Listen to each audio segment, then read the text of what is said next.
Halo penerus bangsa, apa kabar sistem pendidikan Indonesia saat ini ya? Jika dibandingkan dengan sistem pendidikan yang ada di Finlandia. Nah, di sini akan sedikit mengulas perbandingan sistem pendidikan di Indonesia dengan sistem pendidikan di Finlandia. Tapi sebelumnya, teman-teman pada tahu nggak sih apa itu sistem pendidikan? Menurut Tatang M. Amirin dan Suhairini, dapat diambil simpulan bahwa sistem pendidikan adalah kumpulan komponen yang saling berkaitan dan berisi mengenai usaha yang terencana, kemudian berfungsi meningkatkan potensi peserta didik secara aktif dan berusaha mencapai tujuan pendidikan. Lalu, apa saja sih sistem pendidikan di Finlandia yang membuat Indonesia ingin menerapkannya pada waktu dulu? Berikut sistem pendidikan yang ada di Finlandia. Standar umur di Finlandia sangat diperhatikan. Dalam penerimaan pembelajaran, Finlandia sangat memperhatikan standar umur. Lain halnya dengan Indonesia. Sebenarnya, Indonesia sudah menerapkan sistem ini sejak lama.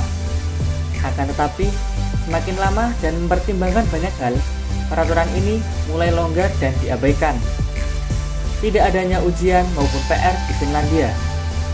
Jikapun ada, itu tidak terlalu sulit. Ujian pun tidak diadakan hingga mereka menginjak usia remaja. Hal ini berkebalikan dengan sistem yang diterapkan Indonesia. Setiap guru pasti akan mengadakan ujian dan pemberian tugas di setiap mata pelajarannya. Finlandia tidak menerapkan sistem ranking, karena setiap individu memiliki kemampuannya masing-masing.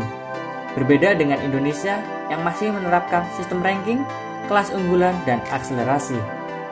Beasiswa yang ada di Finlandia bersifat penuh, sedangkan di Indonesia bersifat tidak merata atau hanya iming-iming saja.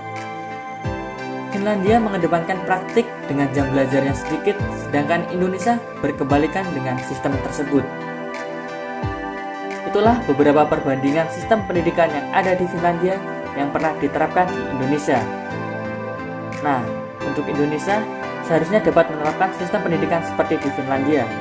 Seperti dalam Mahmud 2013 yang mengganti pendidikan berjenjang dengan pendidikan wajib dasar 9 tahun. Hal ini lebih efektif karena tidak terdapat perbedaan kemampuan siswa dalam menerima dan mencerna materi pembelajaran. Nah, cukup sekian ya teman-teman. Semoga dapat menambah motivasi teman-teman semua untuk meningkatkan pendidikan di Indonesia. Sampai jumpa, salam pendidikan.